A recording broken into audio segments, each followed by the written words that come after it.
Hey guys, some people have asked about my new camera setup. They've noticed I guess the difference in the image quality. And you know what? I think that maybe 10, 20% of people might see the difference in image quality on YouTube with this high-end camera that I just bought. And well, let me show you what it is.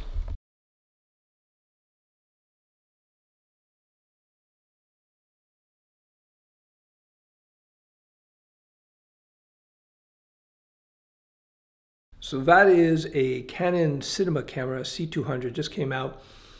And the significance of this camera is that it's able to shoot super high quality video, not nearly as expensive as cameras that preceded it. Now, it's still pretty expensive, like in US dollars, it's 7,500 bucks.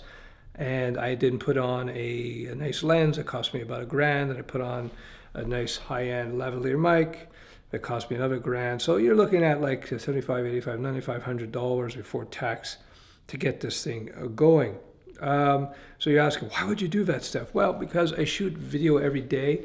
And though only maybe 20% of you might consciously see the quality difference, one of the big reasons I did is that it gives me a lot of flexibility with professional tools, whether it be a camera, whether it be IDEs, whatever. With professional tools, one of the things that you get out of it is fault tolerance, meaning that the equipment is much more capable so that there's much less chance that you're going to have problems. So the workflow is improved quite a bit when you're using professional gear. So I'm able to put out videos much more easily with this gear. I have a lot more flexibility in terms of when I can shoot video, how I shoot video, the different lighting and so on.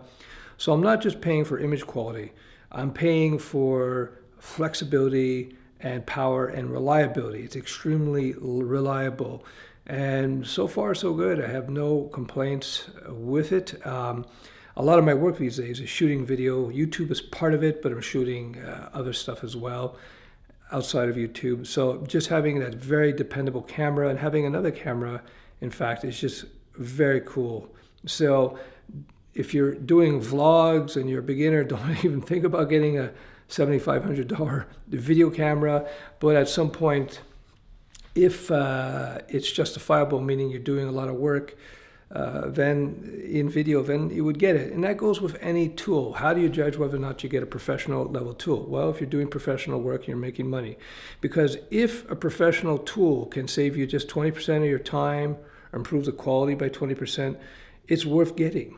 It's definitely worth getting. In the grand scheme of things, for me, I'm fairly well established. It's not a big deal. But in the grand scheme of things, 7,500 bucks for a camera to improve my video quality and to improve my workflow is well worth the money for me.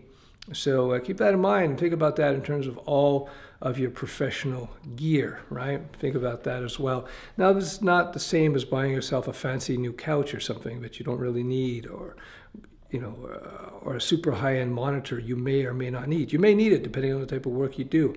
You just got to consider the productivity increases that it gives you and other workflow benefits that professional gear will give you, besides the quality difference. And that's pretty much it. Bye-bye.